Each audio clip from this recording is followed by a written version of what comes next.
Doubt it.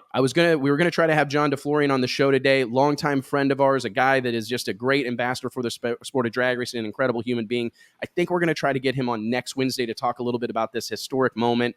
We're both pro stock guys, love Mountain Motor Pro Stock, huge following on the East Coast. How backbreaking was it for John DeFlorian to go up there and light the boards with a 4.000 when we, as a sport, have been talking about a Mountain Motor 3-second run for, I don't know, 5, 6, 7 years, it maybe feels longer. Like forever. I mean, I can remember feeling like I was at the first PDRA race at Galat, and we were talking about this 3-second barrier falling. But I thought it was funny last night on Cocktails with Caruso.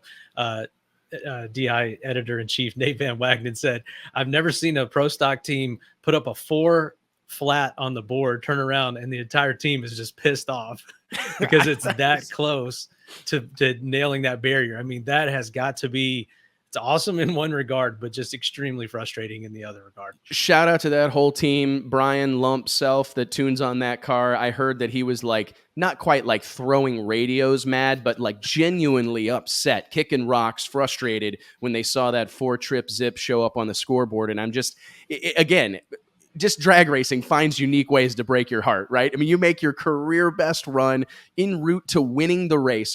Incredible performance for that team. And they've been on a roll. They won the last NHRA Mountain Motor Pro Stock exhibition. I believe that was in St. Louis. Go into this event kind of looking at the end of the season like, hey, we don't have anywhere. This is it. Let's go out here and kind of finish on a high note and do exactly that. But to your point, man, I felt bad for him. I really did, because considering the conditions and how long this has been going on, the competition level that exists in that category right now, a lot of great cars. To see John kind of show up a little bit out of left field. We haven't seen him a lot on the PDRA Tour in 2021, doing other things.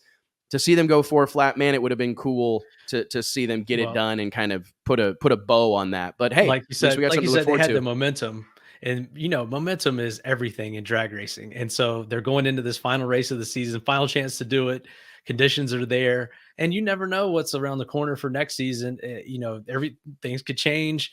Maybe they lose a team member or something, or maybe someone else has got a new car, new combination, and goes out there and does it at the first race next year. But you've got so many guys with so much, the level of competition is so high in this class, so much good equipment, that there's a handful of guys that could do this off the trailer at the first race of the event next season. So it's not one of those deals where you just roll it back out and it goes 3.999 the next time. There's so many things that had to work to get that 4 flat. That's why Lump was so frustrated when it didn't happen.